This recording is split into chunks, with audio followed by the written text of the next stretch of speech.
ਨਮਸਕਾਰ, ਸਤਿ ਸ਼੍ਰੀ ਅਕਾਲ, ਆਦਾਬ। ਮੇਰਾ ਨਾਮ ਮਨਦੀਪ ਪੁਨੀਆ ਹੈ ਤੇ ਤੁਸੀਂ ਸੁਣ ਰਹੇ ਹੋ ਪੰਜਾਬੀ ਰੇਡੀਓ USA। ਮੈਂ ਇੱਕ ਵਾਰ ਫਿਰ ਹਾਜ਼ਰ ਹਾਂ ਨਵੇਂ ਬੁਲਟਨ ਦੇ ਨਾਲ ਤੇ ਸ਼ੁਰੂਆਤ ਕਰਦੇ ਹਾਂ ਅੱਜ ਦੀ ਮੁੱਖ ਖਬਰਾਂ ਤੋਂ। ਇਲੈਕਸ਼ਨਾਂ ਤੋਂ ਬਾਅਦ RSS ਲਗਾਤਾਰ BJP ਤੇ ਹਮਲਾਵਰ ਹੈ ਤੇ ਨਰਿੰਦਰ ਮੋਦੀ ਤੇ ਵੀ ਲਗਾਤਾਰ ਹਮਲੇ ਬੋਲ ਰਹੀ ਹੈ। RSS ਦੇ ਰਾਸ਼ਟਰੀ ਕਾਰਜਕਾਰਨੀ ਦੇ ਸਦੱਸਿਆ ਇੰਦਰੇਸ਼ ਕੁਮਾਰ ਨੇ ਜੈਪੁਰ ਦੇ ਵਿੱਚ ਕਿਹਾ ਹੈ ਕਿ BJP ਨੂੰ ਅਹੰਕਾਰ ਹੋ ਗਿਆ ਸੀਗਾ, ਇਸ ਕਰਕੇ ਉਹਨੂੰ ਪੂਰਨ ਬਹੁਮਤ ਨਹੀਂ ਮਿਲੀ ਤੇ ਉਹਦਾ ਚੱਕਾ 241 ਤੇ ਹੀ ਰੁਕ ਗਿਆ। ਹੋਲਸੇਲ ਪ੍ਰਾइस इंडेक्स यानी कि थोक महंगाई दर ने पिछले 15 ਮਹੀਨਿਆਂ ਦਾ ਰਿਕਾਰਡ ਤੋੜ ਦਿੱਤਾ ਹੈ। ਸਭ ਤੋਂ ਜ਼ਿਆਦਾ ਮਹਿੰਗਾਈ ਪਿਛਲੇ 15 ਮਹੀਨਿਆਂ 'ਚ ਹੁਣ ਦੇਖਣ ਨੂੰ ਮਿਲ ਰਹੀ ਹੈ। ਦਾਲਾਂ 'ਚ 22% ਮਹਿੰਗਾਈ ਹੈ ਅਤੇ ਸਬਜ਼ੀਆਂ 'ਚ 32% ਮਹਿੰਗਾਈ ਹੈ। ਪਿਆਜ਼ 58% ਮਹਿੰਗੇ ਹੋਏ ਹਨ ਅਤੇ ਆਲੂ 60% ਦੇ ਨੇੜੇ ਤੇੜੇ ਮਹਿੰਗੇ ਹੋਏ ਹਨ। ਬਨਾਰਸ ਤੋਂ ਨਰਿੰਦਰ ਮੋਦੀ ਦੇ ਖਿਲਾਫ ਚੋਣ ਲੜਨ ਵਾਲੇ ਅਜੇ ਰਾਏ ਨੇ ਨਰਿੰਦਰ ਮੋਦੀ ਨੂੰ ਨਸੀਹਤ ਦਿੰਦਿਆਂ ਕਿਹਾ ਹੈ ਕਿ ਨਰਿੰਦਰ ਮੋਦੀ ਜਦੋਂ ਬਨਾਰਸ ਆਣ ਤਾਂ ਆਪਣੇ ਨਾਲ ਹੈਵੀ ਇੰਡਸਟਰੀ ਵੀ ਲੈ ਕੇ ਆਣ ਤਾਂ ਕਿ ਬਨਾਰਸ ਦੇ ਲੋਕਾਂ ਨੂੰ ਰੋਜ਼ਗਾਰ ਮਿਲ ਸਕੇ। ਉਹਨਾਂ ਨੇ ਕਿਹਾ ਕਿ ਗੁਜਰਾਤ ਦੇ ਜਿੰਨੇ ਵੀ ਵਪਾਰੀ ਹੈਗੇ ਆ ਉਹ ਬਨਾਰਸ ਦੇ ਵਿੱਚ ਆ ਕੇ ਧੰਦੇ ਕਰ ਰਹੇ ਨੇ ਤੇ ਧੰਦਿਆਂ ਤੇ ਗੁਜਰਾਤੀਆਂ ਨੇ ਕਬਜ਼ਾ ਕਰ ਰੱਖਿਆ ਹੈ ਤੇ ਬਨਾਰਸ ਦੇ ਲੋਕਾਂ ਨੂੰ ਪਿਛਲੇ 3 ਵਾਰ ਤੋਂ ਕੁਝ ਵੀ ਨਹੀਂ ਮਿਲਿਆ ਹੈ। ਗੁਜਰਾਤ ਦੇ ਵਡੋਦਰਾ ਸ਼ਹਿਰ 'ਚ ਮੁੱਖ ਮੰਤਰੀ ਆਵਾਸ ਯੋਜਨਾ ਦੇ ਤਹਿਤ 461 ਫਲੈਟਾਂ 'ਚ ਸਿਰਫ ਇੱਕ ਫਲੈਟ ਮੁਸਲਿਮ ਮਹਿਲਾ ਨੂੰ ਮਿਲਿਆ ਸੀਗਾ ਤੇ ਉੱਥੇ ਦੇ ਵਸਨੀਕਾਂ ਨੇ ਉਸ ਤੇ ਵੀ ਰੋਲਾ ਪਾ ਲਿਆ ਹੈ। ਉਹ ਵਸਨੀਕ ਕਹਿ ਰਹੇ ਹਨ ਜੇ ਮੁਸਲਿਮ ਮਹਿਲਾ ਇੱਥੇ ਆ ਕੇ ਰਹੂਗੀ ਤੇ law and order the problem ਹੋ ਜਾਊਗੀ। ਦੱਸ ਦਈਏ ਕਿ ਵਡੋਦਰਾ ਤੋਂ ਪਹਿਲਾਂ ਨਰਿੰਦਰ ਮੋਦੀ ਚੋਣ ਵੀ ਲੜਦੇ ਰਹੇ ਹਨ ਤੇ ਵਡੋਦਰਾ ਕਿਤੇ ਨਾ ਕਿਤੇ ਗੁਜਰਾਤ ਦੀ ਇੱਕ ਵੱਡੀ ਸਿਟੀ ਮੰਨਿਆ ਜਾਂਦਾ ਹੈ। ਉੱਥੇ ਲਗਾਤਾਰ ਇਸ ਕਿਸਮ ਦੀ ਸੰਪਰਦਾਇਕ ਚੀਜ਼ਾਂ ਹੋ ਰਹੀਆਂ ਹਨ। ਪੰਜਾਬ 'ਚ ਅੱਜ ਵਿਧਾਨ ਸਭਾ ਸਪੀਕਰ ਕੁਲਤਾਰ ਸਿੰਘ ਸੰਧਵਾ ਨੂੰ 3 ਵਿਧਾਇਕਾਂ ਨੇ ਆਪਣਾ ਇਸਤੀਫਾ ਦੇ ਦਿੱਤਾ ਹੈ, ਜਿਹਦੇ 'ਚ ਸੁਖਜਿੰਦਰ ਸਿੰਘ ਰਣਦਾਵਾ ਅਤੇ ਰਾਜਕੁਮਾਰ ਸਿੰਘ ਚੱਬੇਵਾਲ, ਰਾਜਾ ਵੜਿੰਗ ਸ਼ਾਮਿਲ ਹਨ। ਮੀਤ ਏਰ ਨੇ ਹਜੇ ਤੱਕ ਇਸਤੀਫਾ ਨਹੀਂ ਦਿੱਤਾ ਹੈ। ਦੱਸ ਦਈਏ ਕਿ ਚਾਰੇ ਵਿਧਾਇਕ ਹੁਣ ਸੰਸਦ ਬਣ ਗਏ ਹਨ। ਮੀਤ ਏਰ ਸੰਗਰੂਰ ਤੋਂ ਚੋਣ ਜਿੱਤੇ ਹਨ, ਸੁਖਜਿੰਦਰ ਸਿੰਘ ਰਣਦਾਵਾ ਗੁਰਦਾਸਪੁਰ ਤੋਂ, ਰਾਜਕੁਮਾਰ ਸਿੰਘ ਚੱਬੇਵਾਲ ਹੁਸ਼ਿਆਰਪੁਰ ਤੋਂ ਅਤੇ ਰਾਜਾ ਵੜਿੰਗ ਲੁਧਿਆਣੇ ਤੋਂ ਚੋਣ ਜਿੱਤੇ ਹਨ ਤੇ ਪੰਜਾਬ 'ਚ ਹੁਣ ਆਪਾਂ ਨੂੰ 4 ਸੀਟਾਂ ਤੇ ਬਾਈ ਇਲੈਕਸ਼ਨ ਦੇਖਣ ਨੂੰ ਮਿਲਣਗੇ। ਇਹ ਸੀਗੀਆਂ ਅੱਜ ਦੀਆਂ ਮੁੱਖ ਖਬਰਾਂ। ਹੁਣ ਕਰਦੇ ਆਪਾਂ ਇਹਨਾਂ ਖਬਰਾਂ ਦਾ ਵਿਸ਼ਲੇਸ਼ਣ ਤੇ ਬੁਲੇਟਿਨ ਤੋਂ ਬਾਅਦ ਅੱਜ ਆਪਾਂ ਨਰਿੰਦਰ ਮੋਦੀ ਦੇ ਕਾਰਜਕਾਲ ਬਾਰੇ ਵੀ ਗੱਲ ਕਰਾਂਗੇ ਕਿ ਨਰਿੰਦਰ ਮੋਦੀ ਅਗਲੇ ਕੁਝ ਮਹੀਨੇ ਕਿਸ ਕਿਸਮ ਨਾਲ ਆਪਣਾ ਕਾਰਜਕਾਲ ਚਲਾਣਗੇ ਤੇ ਹੁਣ ਆਪਾਂ ਖਬਰਾਂ ਦੇ ਵਿਸ਼ਲੇਸ਼ਣ ਤੋਂ ਸ਼ੁਰੂਆਤ ਕਰਦੇ ਹਾਂ। ਪਹਿਲੀ ਖਬਰ RSS ਅਤੇ BJP ਦੇ ਟਕਰਾਟ ਦੀ ਹੈਗੀ ਆ।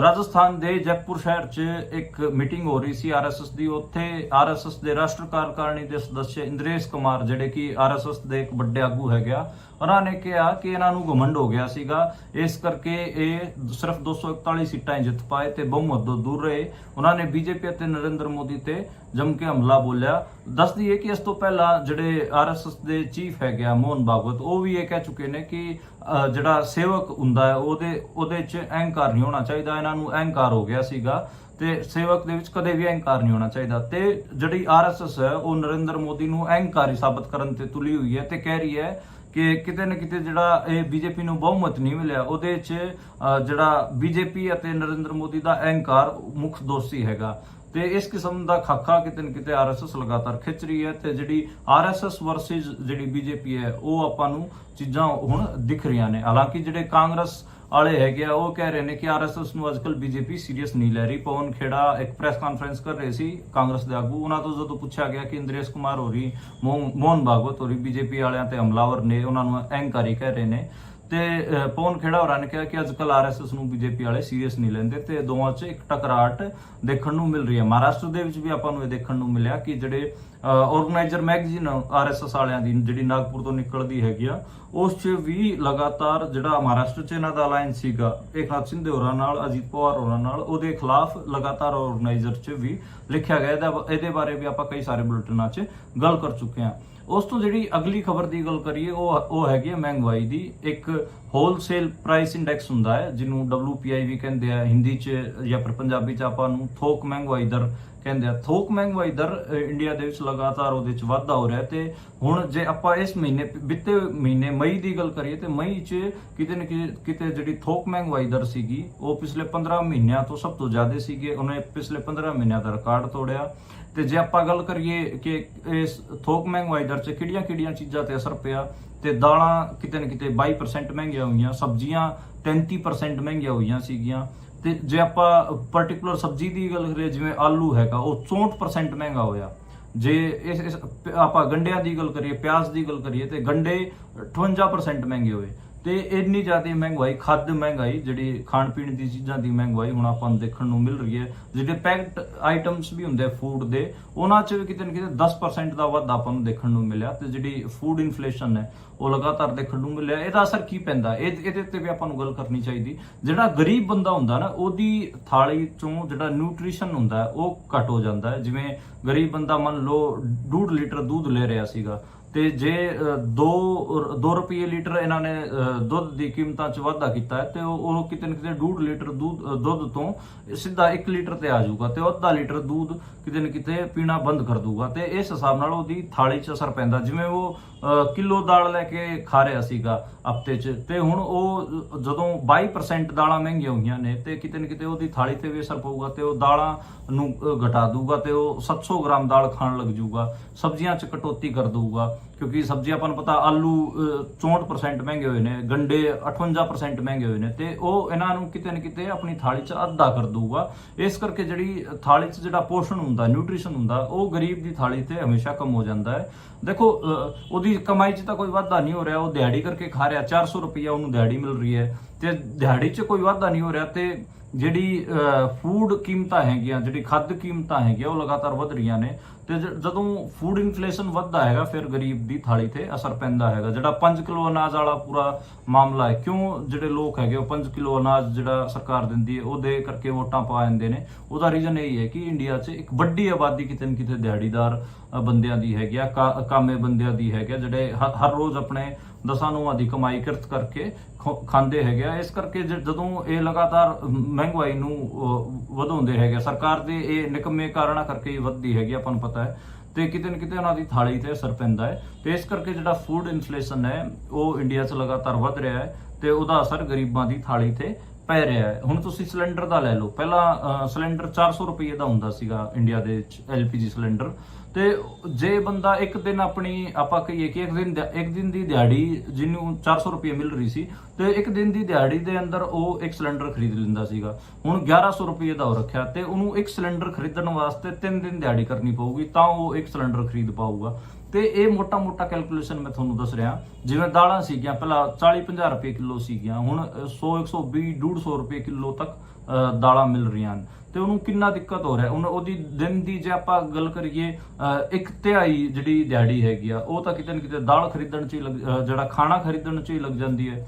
ਤੇ ਜਿਹੜਾ ਉਸ ਤੋਂ ਇਲਾਵਾ ਇਨਫਲੇਸ਼ਨ ਕਰਕੇ ਹੋਰ ਸਾਰੀ ਚੀਜ਼ਾਂ ਹੁੰਦੀਆਂ ਨੇ, ਜਿਵੇਂ ਜੇ ਉਹ ਸ਼ਹਿਰਾਂ 'ਚ ਦਿਹਾੜੀ ਕਰ ਰਿਹਾ ਤੇ ਉਹਦਾ ਕਿਰਾਏ ਦਾ ਵੀ ਖਰਚਾ ਪੈਂਦਾ, ਹੋਰ ਵੀ ਚੀਜ਼ਾਂ ਹੁੰਦੀਆਂ ਨੇ, ਤੇ ਕਿਤੇ ਨਾ ਕਿਤੇ ਉਸ ਦਾ ਅਸਰ ਉਹਦੀ ਜ਼ਿੰਦਗੀ 'ਚ ਪੈ ਰਿਹਾ ਹੈ। ਉਸ ਤੋਂ ਜਿਹੜੀ ਅਗਲੀ ਖਬਰ ਦੀ ਗੱਲ ਕਰੀਏ, ਆਪਾਂ ਨੂੰ ਪਤਾ ਹੈ ਕਿ ਨਰਿੰਦਰ ਮੋਦੀ ਇਸ ਵਾਰ ਵੀ ਬਨਾਰਸ ਤੋਂ ਚੋਣ ਲੜੇ ਸੀਗੇ, ਤੇ ਸਿਰਫ 2.5 ਲੱਖ ਵੋਟਾਂ ਨਾਲ ਜਿੱਤੇ ਸੀਗੇ, ਜਦਕਿ ਜਿਹੜੇ ਹੋਰ ਵੱਡੇ ਆਗੂ ਸੀਗੇ ਉਹ ਕੋਈ 3 ਲੱਖ ਨਾਲ ਜਿੱਤ ਰਿਹਾ। ਈਵਨ ਜਿਹੜਾ ਸ਼ਿਵਰਾਜ ਸਿੰਘ ਚੌਹਾਨ ਸੀਗਾ ਮੱਧ ਪ੍ਰਦੇਸ਼ ਦਾ ਸਾਬਕਾ ਮੁੱਖ ਮੰਤਰੀ, ਉਹ ਤਾਂ 8 ਲੱਖ ਵੋਟਾਂ ਤੋਂ ਜਿੱਤਿਆ। ਲੇਕਿਨ ਜਿਹੜਾ ਨਰਿੰਦਰ ਮੋਦੀ ਬਨਾਰਸ ਤੋਂ ਸਿਰਫ 2.5 ਲੱਖ ਵੋਟਾਂ ਤੋਂ ਜਿੱਤਿਆ ਸੀਗਾ। ਤੇ ਨਰਿੰਦਰ ਮੋਦੀ ਹੁਣ 18 ਜੂਨ ਨੂੰ ਬਨਾਰਸ ਜਾ ਰਹੇ ਹਨ, ਤੇ ਉਹ ਉੱਥੇ ਜਿਹੜੇ ਉਹਨਾਂ ਦੇ ਖਿਲਾਫ ਚੋਣ ਲੜੇ ਸੀਗੇ ਅਜੇ ਰਾਏ, ਇੰਡੀਆ ਅਲਾਈਅੰਸ ਦੇ ਜਿਹੜੇ ਕੈਂਡੀਡੇਟ ਸੀਗੇ ਅਜੇ ਰਾਏ, ਉਹਨਾਂ ਨੇ ਨਸੀਹਤ ਦਿੱਤੀ ਹੈ ਕਿ ਜੇ ਉਹ 18 ਜੂਨ ਨੂੰ ਬਨਾਰਸ ਆ ਹੀ ਰਹੇ ਹਨ, ਤੇ ਉਹ ਆਪਣੇ ਨਾਲ ਵੱਡੀ ਇੰਡਸਟਰੀ ਹੁੰਦੀ ਹੈ ਉਹ ਲੈ ਕੇ ਆਣ, ਤਾਂ ਕਿ ਇੱਥੋਂ ਦੇ ਲੋਕਾਂ ਨੂੰ ਰੋਜ਼ਗਾਰ ਮਿਲ ਸਕੇ। ਬਨਾਰਸ ਦੇ ਵਿੱਚ ਆਪਾਂ ਨੂੰ ਪਤਾ ਹੈ ਕਿ ਜਿਹੜਾ ਡਿਵੋਸ਼ਨਲ ਚੀਜ਼ਾਂ ਹੈਗੀਆਂ, ਕਿਉਂਕਿ ਉੱਥੇ ਗੰਗਾ ਦਾ ਘਾਟ ਹੈ ਤੇ ਉਹਨੂੰ ਸ਼ਿਵਜੀ ਦੀ ਨਗਰੀ ਕਿਹਾ ਜਾਂਦਾ ਹੈ। ਇਸ ਤੋਂ ਇਲਾਵਾ ਉੱਥੇ ਡਿਵੋਸ਼ਨਲ ਜਾਂ ਫਿਰ ਰਿਲੀਜੀਅਸ ਜਿਹੜਾ ਇੱਕ ਹੈਰੀਟੇਜ ਸੈਂਟਰ, ਉਸ ਤੋਂ ਇਲਾਵਾ ਉਹਦੇ ਉੱਥੇ ਕੋਈ ਵੀ ਕਾਰਖਾਨਾ ਵਗੈਰਾ ਨਹੀਂ ਹੈ, ਵੱਡਾ ਕਾਰਖਾਨਾ ਨਹੀਂ ਹੈ। ਇਸ ਕਰਕੇ ਅਜੇ ਰਾਏ ਦੀ ਇਹ ਨਸੀਹਤ ਤਾਂ ਮੈਨੂੰ ਠੀਕ ਲੱਗਦੀ ਹੈ ਕਿ ਉੱਥੇ ਕੋਈ ਕਾਰਖਾਨਾ ਲਾਇਆ ਜਾਵੇ, ਤਾਂ ਕਿ ਬਨਾਰਸ ਵਾਸੀਆਂ ਨੂੰ ਕੋਈ ਰੋਜ਼ਗਾਰ ਮਿਲ ਸਕੇ। ਇੱਕ ਆਰੋਪ ਅਜੇ ਰਾਏ ਨੇ ਹੋਰ ਗੰਭੀਰ ਲਾਇਆ ਹੈ। ਅਜੇ ਰਾਏ ਨੇ ਕਿਹਾ ਕਿ ਇੱਥੇ ਗੰਗਾ ਦੇ ਵਿੱਚ ਜਿਹੜੀਆਂ ਕਸ਼ਤੀਆਂ ਚੱਲ ਰਹੀਆਂ ਨੇ, ਇਹ ਫਿਰ ਘਾਟਾਂ ਦੇ ਜਿੰਨੇ ਵੀ ਇੱਥੇ ਟੈਂਡਰ ਵਗੈਰਾ ਛੱਡ ਰੱਖੇ ਹਨ, ਜਾਂ ਫਿਰ ਜਿੰਨੇ ਵੀ ਵੱਡੇ ਕੰਮ ਹੈਗੇ ਆ, ਉਹ ਵੱਡੇ ਬਿਜ਼ਨਸ ਹੈਗੇ ਆ, ਉਹਨਾਂ ਸਾਰਿਆਂ ਤੇ ਗੁਜਰਾਤੀਆਂ ਦਾ ਕਬਜ਼ਾ ਹੋ ਰੱਖਿਆ, ਤੇ ਇੱਥੇ ਜਿਹੜਾ ਬਨਾਰਸ ਨੂੰ ਗੁਜਰਾਤੀ ਲੁੱਟ ਕੇ ਖਾ ਰਹੇ ਹਨ। ਤੇ ਇੱਥੋਂ ਦੇ ਜਿਹੜੇ ਲੋਕਲ ਲੋਕ ਹੈਗੇ ਉਹਨਾਂ ਨੂੰ ਨਾ ਤਾਂ ਰੋਜ਼ਗਾਰ ਮਿਲ ਰਿਹਾ, ਨਾ ਉਹਨਾਂ ਦੇ ਕੰਮ ਧੰਦੇ ਚੱਲ ਰਹੇ ਹਨ। ਤੇ ਉਹਨਾਂ ਨੇ ਇਹ ਕਿਹਾ ਕਿ ਗੁਜਰਾਤੀਆਂ ਦੀ ਬਜਾਏ ਜਿਹੜੇ ਬਨਾਰਸੀਆਂ ਨੂੰ ਸਾਰੀਆਂ ਚੀਜ਼ਾਂ ਤੇ ਪ੍ਰੈਫਰੈਂਸ ਮਿਲਣੀ ਚਾਹੀਦੀ। ਮੈਂ ਵੀ ਬਨਾਰਸ ਗਿਆ ਕਈ ਵਾਰ, ਮੈਨੂੰ ਵੀ ਇਹ ਲੱਗਿਆ ਕਿ ਜਿਹੜੇ ਵੱਡੇ ਜਿੰਨੇ ਵੀ ਧੰਦੇ ਹੈਗੇ ਆ ਉਹਨਾਂ ਸਾਰਿਆਂ 'ਚ ਕਿਤੇ ਨਾ ਕਿਤੇ ਗੁਜਰਾਤੀ ਕਾਬਜ਼ ਹਨ, ਤੇ ਜਿਹੜੇ ਉੱਥੋਂ ਦੇ ਲੋਕਲ ਬਨਾਰਸੀ ਹੈਗੇ ਆ ਉਹ ਤਾਂ ਵਿਚਾਰੇ ਆਪਣੀ ਪੰਡਾਗਰੀ ਕਰਕੇ ਮਾੜਾ ਮੋਟਾ, ਜਿਹੜੇ ਟੂਰਿਸਟ ਉੱਥੇ ਆਉਂਦੇ ਨੇ ਉਹਨਾਂ ਨੂੰ ਐਂਟਰਟੇਨ ਕਰਕੇ ਮਾੜਾ ਮੋਟਾ ਆਪਣਾ ਪੈਸਾ ਪੂਸਾ ਕਮਾ ਰਹੇ ਹਨ। ਉਹਨਾਂ ਕੋਲ ਕੋਈ ਰੋਜ਼ਗਾਰ ਧੰਦਾ ਜਾਂ ਫਿਰ ਵੱਡਾ ਧੰਦਾ ਕੁਛ ਇਦਾਂ ਦੀਆਂ ਚੀਜ਼ਾਂ ਨਹੀਂ ਹਨ। ਤੇ ਇਹ ਅਜੇ ਰਾਏ ਦੀ ਇਹ ਨਸੀਹਤ ਮੈਨੂੰ ਠੀਕ ਲੱਗਦੀ ਹੈ। ਉਦੋਂ ਜਿਹੜੀ ਅਗਲੀ ਖਬਰ ਦੀ ਗੱਲ ਕਰੀਏ ਉਹ ਪੰਜਾਬ ਤੋਂ ਆਈ। ਪੰਜਾਬ ਦੇ ਵਿੱਚ ਜਿਹੜੇ 3 ਵਿਧਾਇਕਾਂ ਨੇ ਅੱਜ ਇਸਤੀਫਾ ਦੇ ਦਿੱਤਾ ਹੈ। ਉਦਾਂ ਦਾ 4 ਵਿਧਾਇਕਾਂ ਨੂੰ ਦੇਣਾ ਚਾਹੀਦਾ ਸੀਗਾ, ਪਰ ਇੱਕ ਵਿਧਾਇਕ ਨੇ ਅਜੇ ਨਹੀਂ ਦਿੱਤਾ। ਤੇ 3 ਵਿਧਾਇਕਾਂ 'ਚ ਆਪਾਂ ਗੱਲ ਕਰੀਏ ਤੇ 3 ਵਿਧਾਇਕ ਏਦਾਂ ਦੇ ਵਿਧਾਇਕ ਹੈਗੇ ਜਿਨ੍ਹਾਂ ਜਿਹੜੇ ਕਿ ਸੰਸਦ ਚੁਣੇ ਗਏ ਨੇ ਇਹਨਾਂ ਲੋਕ ਸਭਾ ਚੋਣਾਂ 'ਚ, ਤੇ ਹੁਣ ਉਹਨਾਂ ਨੂੰ ਆਪਣੀ ਵਿਧਾਇਕੀ ਛੱਡਣੀ ਪੈਣੀ ਸੀ। ਡੇਰਾ ਬਾਬਾ ਨਾਨਕ ਤੋਂ ਆਪਾਂ ਨੂੰ ਪਤਾ ਕਿ ਸੁਖਜਿੰਦਰ ਸਿੰਘ ਰਣਦਾਵਾ ਚੋਣ ਲੜੇ ਸੀਗੇ, ਵਿਧਾਇਕ ਹੁੰਦੇ ਸੀਗੇ, ਤੇ ਉਹ ਗੁਰਦਾਸਪੁਰ ਤੋਂ ਚੋਣ ਲੜੇ ਸੀਗੇ ਤੇ ਉਹ ਜਿੱਤ ਗਏ ਸੀਗੇ। ਜਿਹੜੇ ਕਾਂਗਰਸ ਪਾਰਟੀ ਦੇ ਪਹਿਲਾਂ ਆਗੂ ਹੁੰਦੇ ਸੀਗੇ, ਹੁਣ ਤਾਂ ਅੱਜ ਕੱਲ ਤਾਂ ਉਹ ਆਮ ਆਦਮੀ ਪਾਰਟੀ ਦੇ ਆਗੂ ਹੈਗੇ ਆ, ਰਾਜਕੁਮਾਰ ਸਿੰਘ ਚੱਬੇਵਾਲ ਤੋਂ ਵਿਧਾਇਕ ਸੀਗੇ ਤੇ ਉਹਨਾਂ ਨੇ ਹੁਸ਼ਿਆਰਪੁਰ ਤੋਂ ਆਮ ਆਦਮੀ ਪਾਰਟੀ ਦੀ ਟਿਕਟ ਤੇ ਚੋਣ ਲੜਿਆ ਸੀਗਾ ਤੇ ਉਹ ਜਿੱਤ ਗਏ ਸੀਗੇ, ਤੇ ਉਹਨਾਂ ਨੂੰ ਵੀ ਚੱਬੇਵਾਲ ਦੀ ਸੀਟ ਆਪਣੀ ਛੱਡਣੀ ਪਈ ਹੈ। ਤੇ ਰਾਜਾ ਵੜਿੰਗ ਗਿੱਦੜਬਾਹਾ ਤੋਂ ਵਿਧਾਇਕ ਸੀਗੇ, ਲੁਧਿਆਣੇ ਤੋਂ ਉਹ ਸੰਸਦ ਬਣੇ ਹਨ ਤੇ ਕਾਂਗਰਸ ਦੀ ਟਿਕਟ ਤੇ ਲੁਧਿਆਣੇ ਤੋਂ ਜਿੱਤੇ ਹੈਗੇ ਆ, ਤੇ ਉਹਨਾਂ ਨੂੰ ਵੀ ਗਿੱਦੜਬਾਹੇ ਦੀ ਸੀਟ ਛੱਡਣੀ ਪਊਗੀ। ਮੀਂਹ ਤੇਰ ਜਿਹੜੇ ਆਮ ਆਦਮੀ ਪਾਰਟੀ ਸਰਕਾਰ 'ਚ ਮੰਤਰੀ ਵੀ ਹੈਗੇ ਆ, ਉਹ ਬਰਨਾਲੇ ਤੋਂ ਵਿਧਾਇਕ ਸੀਗੇ ਤੇ ਉਹਨਾਂ ਨੇ ਸੰਗਰੂਰ ਤੋਂ ਚੋਣ ਲੜੀ ਸੀ, ਉਹ ਸੰਗਰੂਰ ਤੋਂ ਜਿੱਤੇ ਹੈਗੇ ਆ, ਤੇ ਉਹਨਾਂ ਨੂੰ ਵੀ ਆਪਣੀ ਵਿਧਾਇਕੀ ਛੱਡਣੀ ਪਊਗੀ। ਹਾਲਾਂਕਿ ਉਹਨਾਂ ਨੇ ਅਜੇ ਇਸਤੀਫਾ ਨਹੀਂ ਦਿੱਤਾ ਹੈ। ਜਿਹੜੇ ਵਿਧਾਨ ਸਭਾ ਸਪੀਕਰ ਕੁਲਤਾਰ ਸਿੰਘ ਸੰਧਵਾ ਹੈ ਉਹਨਾਂ ਕੋਲ ਰਾਜਕੁਮਾਰ ਚੱਬੇਵਾਲ, ਸੁਖਜਿੰਦਰ ਸਿੰਘ ਰਣਦਾਵਾ ਤੇ ਰਾਜਾ ਵੜਿੰਗੀ ਗਏ ਸੀਗੇ। ਅਜੇ ਮੀਂਹ ਤੇਰ ਸ਼ਾਇਦ ਕੱਲ ਉਹ ਇਸਤੀਫਾ ਦੇ ਦੇਣਗੇ ਤੇ ਜੁਲਾਈ ਮਹੀਨੇ ਦੇ ਵਿੱਚ ਹੀ ਕਿਤੇ ਨਾ ਕਿਤੇ ਜਿਹੜਾ ਆਪਾਂ ਕਹੀਏ ਕਿ ਬਾਈ ਇਲੈਕਸ਼ਨ ਜਿਮਣੀ ਚੋਣ ਪੰਜਾਬ 'ਚ ਦੇਖਣ ਨੂੰ ਮਿਲੂਗੀ ਆਪਾਂ ਨੂੰ। ਤੇ ਸ਼ਾਇਦ ਜਲੰਧਰ ਦੇ ਵਿੱਚ ਵੀ ਇੱਕ ਸੀਟ ਤੇ ਬਾਈ ਇਲੈਕਸ਼ਨ ਹੈਗੇ ਆ, ਤੇ 5 ਸੀਟਾਂ ਤੇ ਟੋਟਲ ਮੈਨੂੰ ਲੱਗਦਾ ਕਿ ਬਾਈ ਇਲੈਕਸ਼ਨ ਪੰਜਾਬ 'ਚ ਹੋਣਗੇ। ਉਸ ਤੋਂ ਜਿਹੜੀ ਅਗਲੀ ਖਬਰ ਦੀ ਗੱਲ ਕਰੀਏ ਗੁਜਰਾਤ ਤੋਂ ਆਈ। ਗੁਜਰਾਤ ਦੇ ਵਿੱਚ ਇੱਕ ਸ਼ਹਿਰ ਪੈਂਦਾ ਵਡੋਦਰਾ, ਖਾਸਾ ਵੱਡਾ ਸ਼ਹਿਰ ਹੈ, ਉੱਥੋਂ ਨਰਿੰਦਰ ਮੋਦੀ ਇੱਕ ਵਾਰ ਚੋਣ ਵੀ ਲੜ ਚੁੱਕੇ ਹਨ। ਤੇ ਵਡੋਦਰਾ ਦੇ ਵਿੱਚ ਮੁੱਖ ਮੰਤਰੀ ਆਵਾਸ ਯੋਜਨਾ ਦੇ ਤਹਿਤ 461 ਫਲੈਟ ਵੰਡੇ ਗਏ ਸੀਗੇ ਇੱਕ ਸੁਸਾਇਟੀ 'ਚ।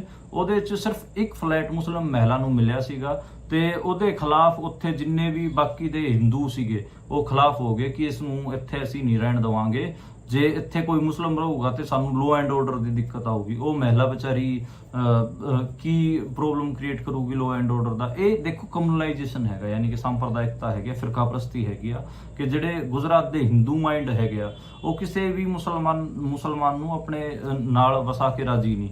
ਹੁਣ ਸਰਕਾਰੀ ਹਾਊਸਿੰਗ ਸੁਸਾਇਟੀ ਹੈ, ਉਹਦੇ 'ਚ ਫਲੈਟ ਵੰਡੇ ਗਏ ਨੇ, ਤੇ ਉਹਨਾਂ ਫਲੈਟਾਂ 'ਚ ਸਿਰਫ ਇੱਕ ਫਲੈਟ ਇੱਕ ਮੁਸਲਿਮ ਮਹਿਲਾ ਨੂੰ ਮਿਲ ਗਿਆ। ਉਹਦੇ ਤੇ ਵੀ ਇਹ ਜਿਹੜੇ ਉੱਥੋਂ ਦੇ ਜਿਹੜੇ ਵਸਨੀਕ ਹੈਗੇ, ਉੱਥੋਂ ਦੇ ਜਿਹੜੇ ਹਿੰਦੂ ਹੈਗੇ ਉਹ ਰੌਲਾ ਪਾ ਰਹੇ ਨੇ। ਇਹ ਖਾਸੀ ਘਟੀਆ ਗੱਲ ਹੈਗੀ ਆ। ਆਪਾਂ ਨੂੰ ਪਤਾ ਕਿ ਦਿੱਲੀ ਵਰਗੇ ਸ਼ਹਿਰਾਂ 'ਚ ਜਾਂ ਫਿਰ ਜਿਹੜੇ ਵੱਡੇ ਸ਼ਹਿਰ ਹੈ, ਲਖਨਊ ਤੋਂ ਲੈ ਕੇ ਆਪਾਂ ਜੈਪੁਰ ਦੀ ਗੱਲ ਕਰੀਏ, ਗੁਜਰਾਤ ਦੇ ਵਿੱਚ ਅਹਿਮਦਾਬਾਦ ਦੀ ਗੱਲ ਕਰੀਏ, ਉੱਥੇ ਜਿਹੜੇ ਮੁਸਲਮਾਨ ਵਿਚਾਰੇ ਕੰਮ ਕਰਨ ਵਾਸਤੇ ਜਾਂਦੇ ਨੇ ਉਹਨਾਂ ਨੂੰ ਕਿਰਾਏ ਤੇ ਵੀ ਘਰ ਨਹੀਂ ਮਿਲਦਾ, ਉਹਨਾਂ ਨੂੰ ਇੱਕ ਆਤੰਕਵਾਦੀ ਦੀ ਨਜ਼ਰ ਤੋਂ ਦੇਖਿਆ ਜਾਂਦਾ, ਇਹ ਕਿਹਾ ਜਾਂਦਾ। ਤੇ ਇਹ ਇਸ ਮਹਿਲਾ ਨੂੰ ਵੀ, ਵਿਚਾਰੀ ਗਰੀਬ ਮਹਿਲਾ ਨੂੰ ਵੀ ਕਿਤੇ ਨਾ ਕਿਤੇ ਇਸੇ ਕਿਸਮ ਨਾਲ ਬਣਾ ਕੇ ਪੇਸ਼ ਕੀਤਾ ਜਾ ਰਿਹਾ ਕਿ ਜੇ ਇਹ ਸਾਡੇ ਵਿੱਚ ਰਹੂਗੀ ਤਾਂ ਇਹ ਸਾਨੂੰ ਤਾਂ ਲਾਅ ਐਂਡ ਆਰਡਰ ਦੀ ਦਿੱਕਤ ਹੋ ਜਾਊਗੀ। ਕਿੰਨੀ ਘਟੀਆ ਗੱਲ ਹੈਗੀ, ਕਿੰਨੀ ਉੱਚੀ ਮਾਨਸਿਕਤਾ ਆਪਾਂ ਇਹਨੂੰ ਕਹੀਏ। ਬਹੁਤ ਸਾਰੇ ਜਿਵੇਂ ਚੰਡੀਗੜ੍ਹ ਸ਼ਹਿਰ 'ਚ ਵੀ ਅਸੀਂ ਦੇਖਦੇ ਹੁੰਦੇ ਆ ਕਿ ਇੱਥੇ ਜਦੋਂ ਪਿੰਡਾਂ ਤੋਂ ਲੋਕ ਜਿਹੜੇ ਬੱਚੇ ਪੜ੍ਹਨ ਆਉਂਦੇ ਹੈਗੇ ਆ ਕਈ ਸੈਕਟਰਾਂ ਦੇ ਵਿੱਚ, ਉਹਨਾਂ ਪਿੰਡਾਂ ਵਾਲੇ ਬੱਚਿਆਂ ਨੂੰ ਕਿਰਾਏ ਤੇ ਕਮਰਾ ਨਹੀਂ ਦਿੱਤਾ ਜਾਂਦਾ। ਇਦਾਂ ਹੀ ਮੁਸਲਮਾਨਾਂ ਬਾਰੇ ਵੀ ਕਈ ਕਿਸਮ ਦੀਆਂ ਧਾਰਨਾਵਾਂ ਹੈਗੀਆਂ। ਹਰਿਆਣੇ ਦੇ ਮੁੰਡਿਆਂ ਵਾਸਤੇ ਵੀ ਕਈ ਕਿਸਮ ਦੀਆਂ ਧਾਰਨਾਵਾਂ ਚੰਡੀਗੜ੍ਹ ਅਤੇ ਦਿੱਲੀ 'ਚ ਆਪਾਂ ਨੂੰ ਦੇਖਣ ਨੂੰ ਮਿਲਦੀਆਂ ਹੈਗੀਆਂ।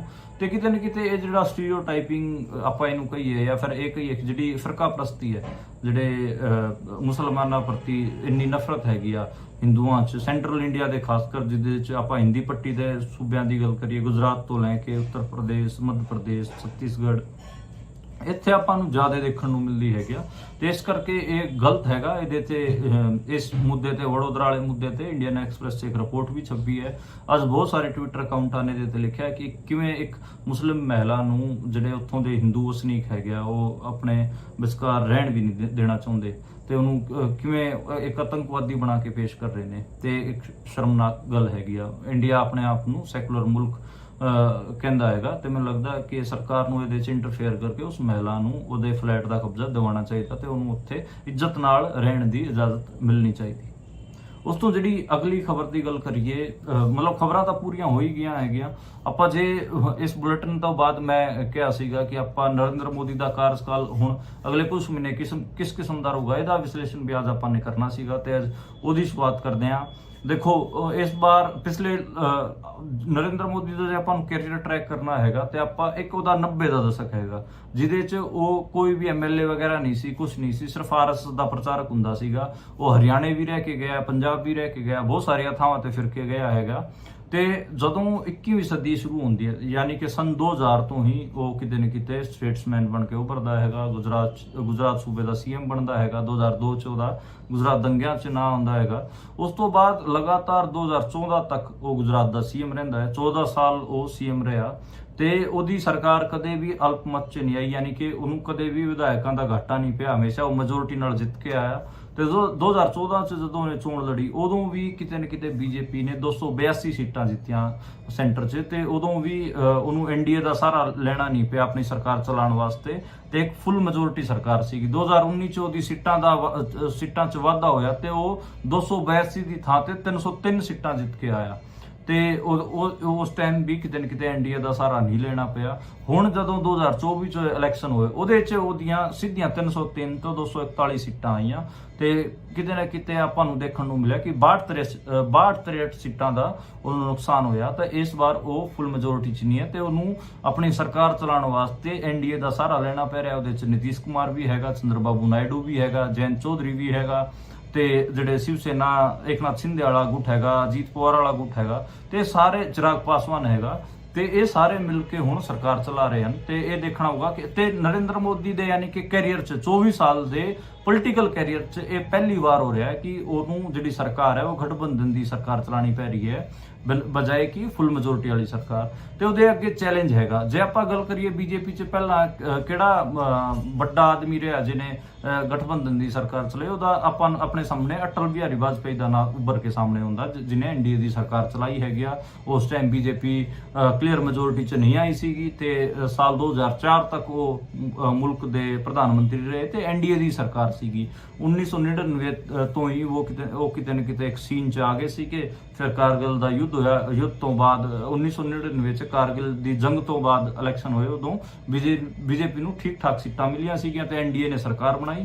ਤੇ ਉਹਦੇ ਚ ਕਿਤੇ ਨਾ ਕਿਤੇ ਉਹ ਜਿਹੜੇ ਆਪਣੇ ਸਹਿਯੋਗੀ ਦਲ ਸੀਗੇ ਉਹਨਾਂ ਨੂੰ ਆਪਣੇ ਨਾਲ ਰੱਖਦੇ ਸੀਗੇ ਤੇ ਇੱਕ ਹਿਸਾਬ ਨਾਲ ਜਿਹੜੀ ਵਾਜਪੇਈ ਦੀ ਸਰਕਾਰ ਸੀਗੀ ਉਹਨੂੰ ਇੰਨਾ ਫਿਰਕਾ ਪ੍ਰਸਤੀ ਵਾਲੀ ਸਰਕਾਰ ਨਹੀਂ ਕਿਹਾ ਗਿਆ। ਪਰ ਜਦੋਂ ਨਰਿੰਦਰ ਮੋਦੀ ਦੀ 2014 ਚ ਸਰਕਾਰ ਆਉਂਦੀ ਹੈਗੀ ਤੇ 2014 ਤੋਂ ਲੈ ਕੇ 2019 ਤੱਕ ਤੇ 2019 ਤੋਂ ਲੈ ਕੇ 2024 ਤੱਕ ਇਹਨਾਂ 10 ਸਾਲ ਦੇ ਕਾਰਜਕਾਲ ਨੂੰ ਜੇ ਆਪਾਂ ਦੇਖਾਂਗੇ ਤਾਂ ਕਿਤੇ ਨਾ ਕਿਤੇ ਬਹੁਤ ਜ਼ਿਆਦਾ ਕਮਨਲ ਦਿਖੂਗਾ, ਬਹੁਤ ਜ਼ਿਆਦਾ ਫਿਰਕਾ ਪ੍ਰਸਤੀ ਆਪਾਂ ਨੂੰ ਦੇਖਣ ਨੂੰ ਮਿਲੂਗੀ। ਈਵਨ ਸੀਏ ਵਰਗੇ ਕਾਨੂੰਨ ਲੈ ਕੇ ਆ ਰਹੇ ਜਿਹੜੇ ਕਿ ਫਿਰਕਾ ਪ੍ਰਸਤੀ ਦੀ ਹੋਣ ਤੇ ਖੜੇ ਨੇ। ਜੇ ਇਦਾਂ ਹੀ ਰਾਮ ਮੰਦਿਰ ਦਾ ਫੈਸਲਾ ਹੋਵੇ, ਹੋਰ ਕਈ ਫੈਸਲੇ ਹੋਣ ਜਿਸ ਕਰਕੇ ਕਿਤੇ ਨਾ ਕਿਤੇ ਨਰਿੰਦਰ ਮੋਦੀ ਹੋਰਾਂ ਦੀ ਇੱਕ ਛਵੀ ਬਣੀ ਕਿ ਇਹ ਫਿਰਕਾ ਪ੍ਰਸਤੀ ਵਾਲੀ ਸਰਕਾਰ ਚਲਾਉਂਦੇ ਹੈਗੇ ਆ।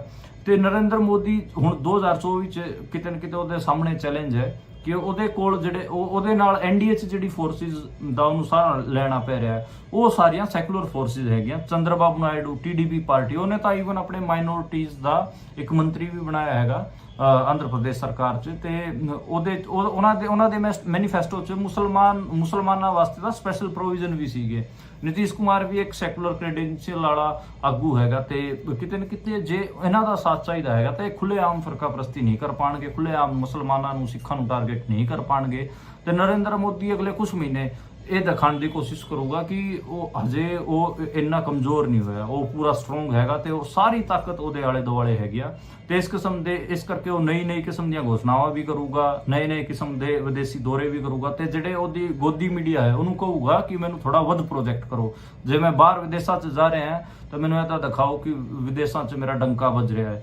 ਜੇ ਮੈਂ ਇੱਥੇ ਆ ਨਵੀਂ ਘੋਸ਼ਣਾਵਾਂ ਦੀ ਤਿਆਰੀ ਕਰ ਰਿਹਾ ਹਾਂ, ਫਿਰ ਉਹਨਾਂ ਦੀ ਨਈ ਘੋਸ਼ਣਾਵਾਂ ਕਰ ਰਿਹਾ ਮੰਚ ਤੋਂ, ਤੇ ਉਹਨੂੰ ਇਦਾਂ ਦਾ ਪ੍ਰੋਜੈਕਟ ਕਰੋ ਕਿ ਮੈਂ ਦਲਿਤ ਅਤੈਸੀ ਹੈਗਾ, ਮੈਂ ਗਰੀਬਾਂ ਦਾ ਅਤੈਸੀ ਹੈਗਾ, ਗਰੀਬਾਂ ਦੇ ਕਿੰਨਾ ਖਿਆਲ ਰੱਖਦਾ ਹੈ। ਤੇ ਕਿ ਅਗਲੇ 5-6 ਮਹੀਨੇ ਮੈਨੂੰ ਲੱਗਦਾ ਕਿ ਨਰਿੰਦਰ ਮੋਦੀ ਦੇ ਇਸੇ ਕਿਸਮ ਨਾਲ ਵਿਤਣਗੇ, ਜਿਹਦੇ 'ਚ ਉਹ ਆਪਣੇ ਆਪ ਨੂੰ ਬਹੁਤ ਸਟਰੋਂਗ, ਤਾਕਤਵਰ, ਉਨਾ ਹੀ ਤਾਕਤਵਰ ਜਿੰਨਾ ਕਿ 2019 ਚ ਸੀਗਾ, 2014 ਚ ਸੀਗਾ, ਉਨਾ ਹੀ ਇਹ ਦਿਖਾਊਗਾ ਕਿ ਸਾਰਾ ਕੰਟਰੋਲ ਉਹਦੇ ਕੋਲ ਹੈ ਅਜੇ ਵੀ, ਤੇ ਆਪਣੇ ਆਪ ਨੂੰ ਕੱਲਾ ਵਨ ਮੈਨ ਸ਼ੋ ਦਿਖਾਉਣ ਦੀ ਕੋਸ਼ਿਸ਼ ਕਰੂਗਾ।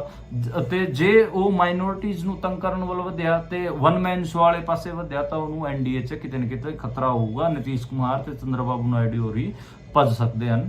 ਤੇ ਮੈਨੂੰ ਲੱਗਦਾ ਕਿ ਉਹਨਾਂ ਦਾ ਜਿਹੜੇ ਅਗਲੇ 4-5 ਮਹੀਨੇ ਹੈਗੇ ਉਹ ਇਸੇ ਪੈਸੋ ਪੇਸ ਚ ਰਹਿਣਗੇ, ਆਪਣੇ ਆਪ ਨੂੰ ਸਟਰੋਂਗ ਪ੍ਰੋਜੈਕਟ ਕਰਨ ਦੇ, ਤੇ ਇੱਧਰ ਇੰਡੀਆ ਵਾਲੇ ਉਹਦੀ ਜਿਹੜੇ ਐਨਡੀਏ ਦੇ ਜਿਹੜੇ ਘਟਕ ਦਲ ਹੈਗੇ ਉਹਨਾਂ ਦੀ ਲੱਤਾਂ ਖਿੱਚਣਗੇ। ਤੇ ਦੇਖ ਇੱਕ ਖਾਸਾ ਇੰਟਰਸਟਿੰਗ ਰਹਿਣ ਵਾਲਾ ਅਗਲੇ ਉਹਨਾਂ ਦੇ 5-6 ਮਹੀਨੇ, ਤੇ ਆਪਾਂ ਅੱਗੇ ਵੀ ਟਰੈਕ ਕਰਾਂਗੇ। ਇੱਕ ਮੋਟਾ ਆਈਡੀਆ ਆਪਾਂ ਉਹਨਾਂ ਦੇ ਕਾਰਜਕਾਲ ਬਾਰੇ ਅੱਜ ਡਿਸਕਸ ਕੀਤਾ ਹੈ। ਅੱਗੇ ਜੋ ਕੁਝ ਵੀ ਘਟੂਗਾ ਮੈਂ ਤੁਹਾਨੂੰ ਇਸ ਬੁਲੇਟਿਨ 'ਚ ਦੱਸ ਦਿਆ ਕਰਾਂਗਾ, ਤੇ ਤੁਸੀਂ ਦੇਖਦੇ ਅਤੇ ਸੁਣਦੇ ਰਹੋ ਪੰਜਾਬੀ ਰੇਡੀਓ।